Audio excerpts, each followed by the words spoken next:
Well, hi everybody. We're on the blog this week with one of my friends, a great author and a mentor to other writers, DiAnn Mills. Hi, DiAnn. Hi, How are you? I'm doing really good. Thank you so much for allowing me to be um, on your show, your event, your spectacular time that you have for others. I really appreciate it. Well, I'm thrilled to have you here. I'm thankful, as we were just talking before we started recording, how you're very well known in the Christian publishing world and have lots of publishing credits to your name. But so to give your time to me and to others who are watching this is a true blessing. So I really thank you.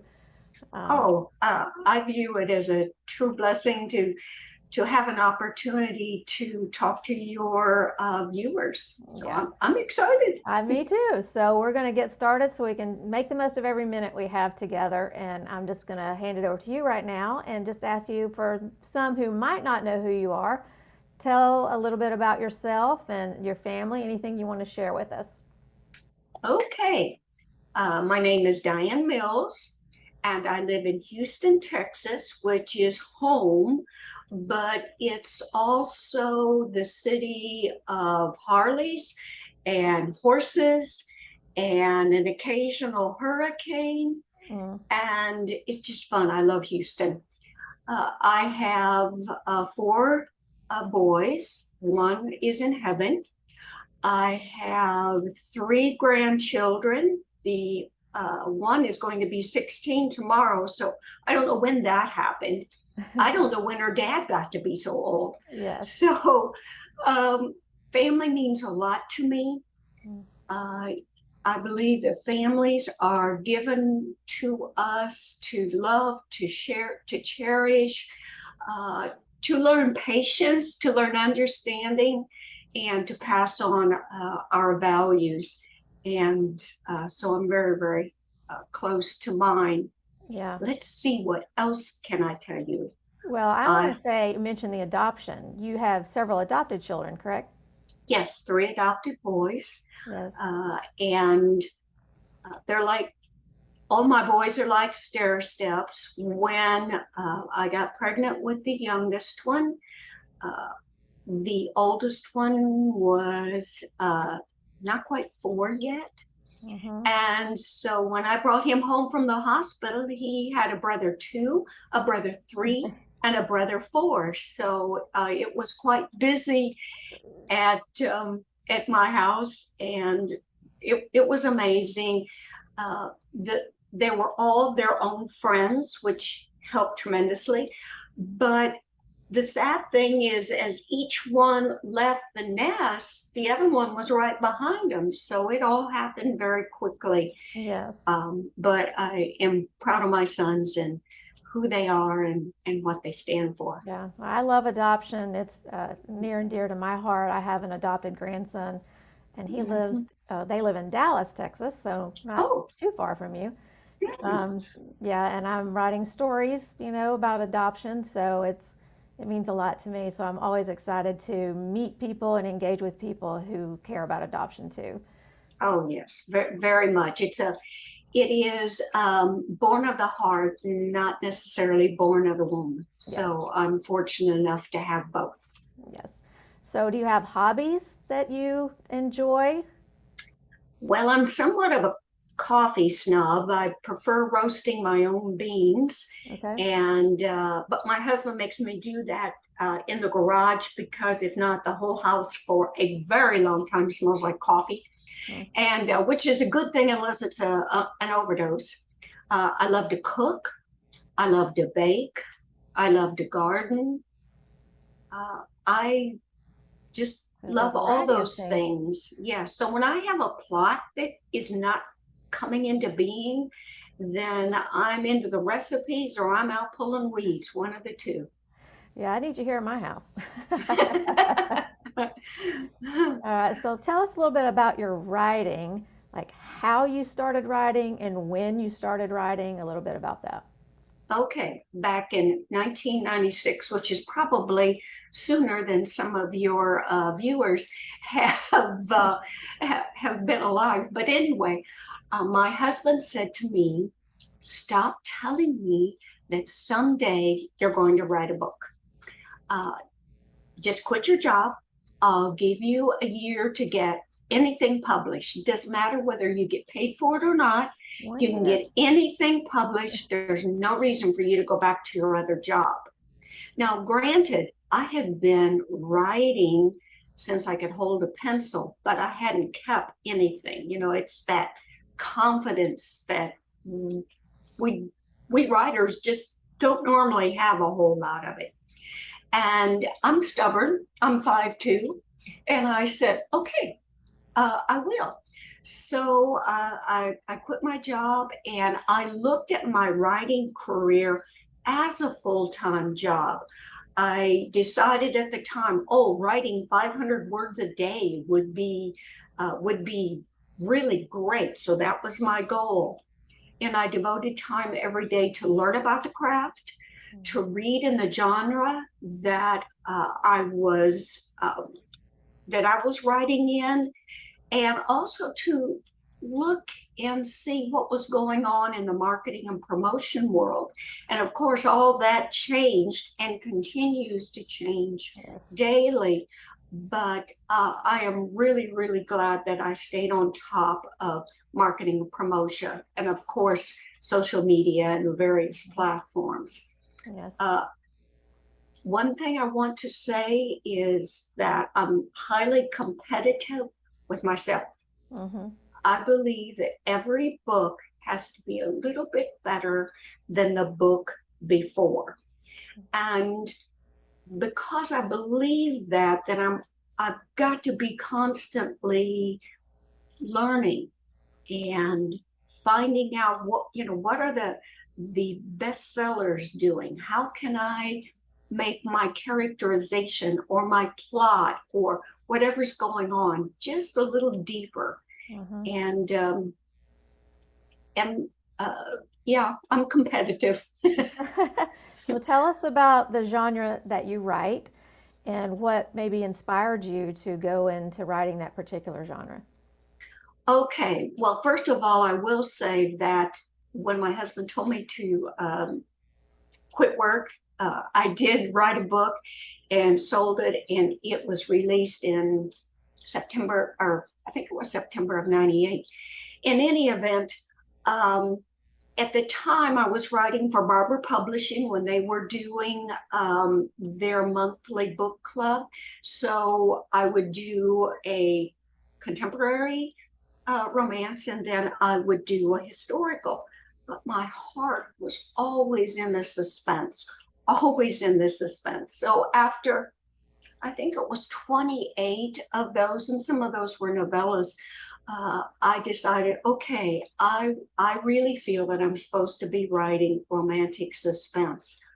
And so that's where I got started. And I really, really love the idea of showing people that in this dangerous and unpredictable world that we live in, that there are brave men and women who are trained and who want to keep people safe.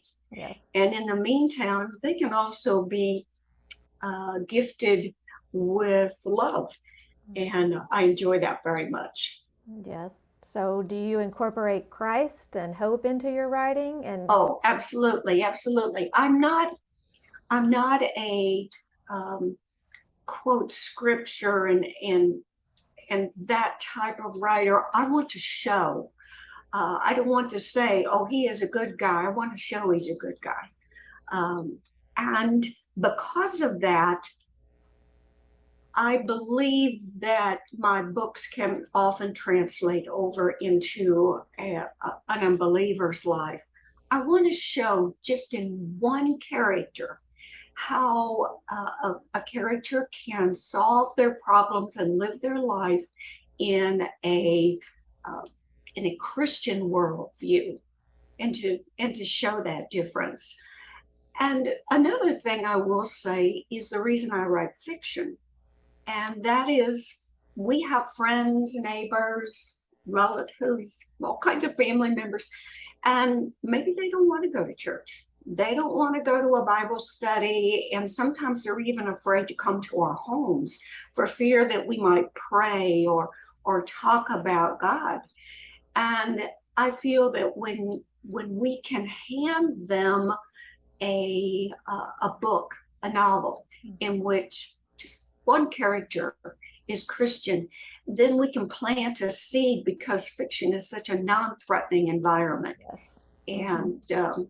that's why I feel God called me Mm-hmm. to write fiction. That's one thing I love about fiction too, and just a non-threatening way for people Mm-hmm. to see Jesus on the page. Mm-hmm. Yes, very I much love so. that. So, are any of your stories inspired by personal history or events in your life or people you know? Some, some, yes. Uh, sometimes they come from watching other movies, and oh, I wouldn't write that script that way, or another book that, oh, what if they had done this? Sometimes dreams, sometimes nightmares, sometimes a little eavesdropping Uh-huh. on other conversations, Yep. sometimes a little bit of a mix of everything. Uh, I think that it is very, very difficult not to have a little bit of ourselves in every book, no matter how hard we try to be totally and completely different. But I believe that for writers, fiction and nonfiction, that our best writing comes from our personal pain. So that when we go through something and we learn and grow from it, that's something we can translate into our stories. So I would have to say yes. Yeah. So, what kind of advice would you give to an aspiring author like myself, or maybe some others who are watching this? First of all, pray about what you feel is your calling, and understand if, yes, God is calling me to write. Then I encourage you to make the commitment, a prayerful commitment. Find an accountability partner, and that person doesn't have to be a writer, but something that you can share and say, you know what, I feel called to be a writer and I need to be accountable. Would you be my accountability partner? And then lots of reading. Read in the genre you want to write, and read the bestsellers, and read the how-to books and blogs and articles, and then write. Just write away, because we have to get so many million of words before one is actually the best word. And so we might as well just get started. Mm-hmm. So, let's talk a little bit about your novels and maybe tell us how you choose names for your characters or locations, a little bit about your research process, some things like that. Okay, I'm always researching, always, always. Uh, I believe in keeping myself educated and informed. I'm a part of the FBI Citizens Cadet Academy program. I'm a part of the ATF Citizens Academy. And I just am interested in things about psychology and behavior. I just finished a fabulous class on negotiations, hostage negotiations. I'm just really interested in those things. Yeah.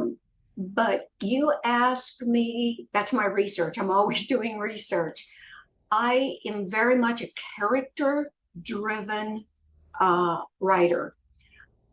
But with that, I'm also a pantser. So I have about 17 pages of a characterization sketch that I complete before I get started on my novel. But I can't tell you what's going to happen all the way through that novel, because that is part of the creativity and using my imagination that I really, really enjoy. So that is my process. And I will say that not every writer has the same process, and that's okay, because the goal is a quality written story that entertains, inspires, and encourages the reader. And we have to find our own way how to do that.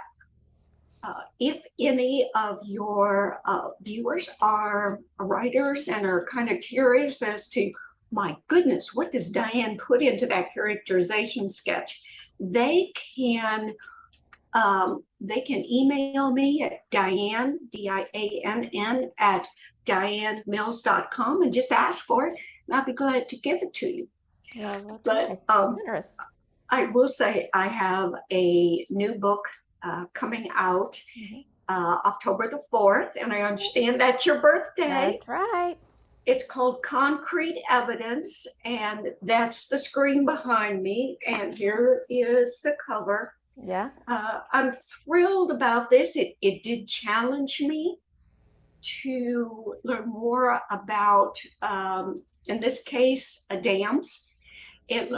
I also did a lot of research on the political environment in my home state.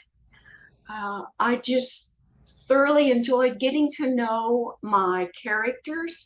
She is a young woman who has been raised by her grandfather, who is a former Texas senator.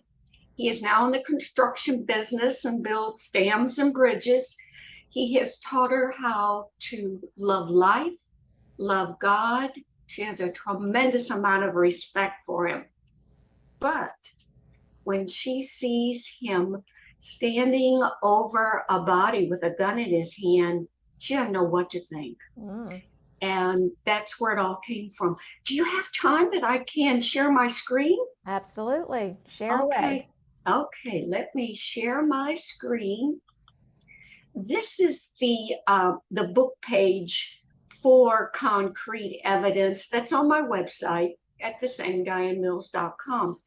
But not only does it tell you all about the book and all the different places that you can purchase it at, and a trailer about the book, some endorsements if you really need that. But it also, for book club people, it has a bulk ordering link, gives you a chapter excerpt and discussion questions. But what I really, really love is my book club page. Oh my goodness, do I love this. Let's see. There we see. Okay, so for book clubs, sometimes people will say, well, I want to start a book club, but I don't know what to do. I don't know how to keep people excited and thrilled, or maybe they're just looking for something different to do. Number one, I will always Zoom with, if it is all possible, I will Zoom with anyone who is wanting to do a book club. But I love that we can have resources. I have researched answers here. I have decorating suggestions, menu suggestions, icebreaker questions, discussion topics, games, recipes. I told you I like to cook. Yeah. And so I put some recipes in there. Reader letter, so many more things for book clubs, or if you're just an individual reader and you just want to have a little fun. So I love doing these kinds of things and developing games and questions and just making it as fun as possible for the reader as it is for me to put it all together. That's awesome, DiAnn. And there are a whole lot of those. So if someone would say, okay, what was a book she did 2 books ago or whatever, the same things are there. And it's always to help the reader. I get excited. That's a great resource. Well, I encourage any of your writers that when they have their book out there, to make it easy and fun for book clubs and readers. Yeah, I have done an online summer book club the last 2 years, just through the summer. And I know this last time when I chose a book and an author, I chose one that I knew had a book club resource for me. So it's definitely helpful. to people yes. who need a little bit of help with leading that book club. So that's really good. So before we wrap this up, just about this book that's coming out on October 4th, what in your mind is the main takeaway for readers for this book? Is there something specific that you want them to walk away with when they hit the end and close that back cover? Always to search out truth, truth as defined by God. Mm-hmm. That families can disappoint us, there can be dysfunction, the world may look like it's operating upside down, but truth will always be our foundation. Amen to Always. that. Amen to that. So, any last words you want to share before we wrap this up? Oh, I could be talking from now on until tomorrow, but everyone would be asleep. I do have a personal blog that is for writers and readers. So some weeks I'll have, here's your favorite fall recipes. And then the next week it may be something that encourages writers so that everyone has an idea about who I am, my heart for others, and whatever I learn, whatever I think may be of value, I can pass that on to them. My personal blog that came out today is How is a Writer's Life Like King David's?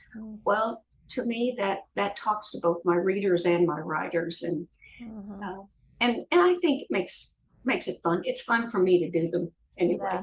Well, I just want to attest to the fact that you have a huge heart for readers and for writers, and I've been so blessed by my interactions with you through the Blue Ridge Mountain Christian Writers Conference, the Novelist Retreat that I got to go to back in 2019, yes, and some meetings that we've had. You're very encouraging and helpful to writers and readers alike, and your heart for God just really shines through, DiAnn, in everything you say and in everything you do, and I appreciate that most of all about you. Oh, thank you so much. I'm humbled and I'm honored with your sweet comments. Appreciate it so much. Well, I'm going to be sharing your links on this interview when it goes live, and people can connect with you. And I know you're doing a giveaway for one person who comments on this post. Yes. And I'll be excited to see who that winner is going to be. And just as we wrap up, what's next from you? What can we look forward to next after this? I actually finished the line edits on the next book that's coming out. And I finished those just before I got on our Zoom session. So I'm sort of pumped. And actually, the project started out as a healing project. We lost one of our sons in July of 21. And I journaled my emotions, my anger, my feelings, and I decided to use those for a character in the story that I just finished, in which her brother is killed while he's crossing the street with her, and he actually saves her life, but he's killed in the process. Yeah. So it was a highly emotional book, but it did help me tremendously to work through the grief of losing that son. Yeah, I'm very, very sorry for your loss. Thank you. It's a hard thing, I know. I don't know firsthand, but I can only imagine how difficult that is. Lots of prayers for you, I know. Well, thanks for your time again. It's been great chatting with you and hearing a little bit about your writing process and your new book, Concrete Evidence, coming out October the 4th. All right. Thank you, DiAnn. Thank you so much. Be blessed. Bye. Bye.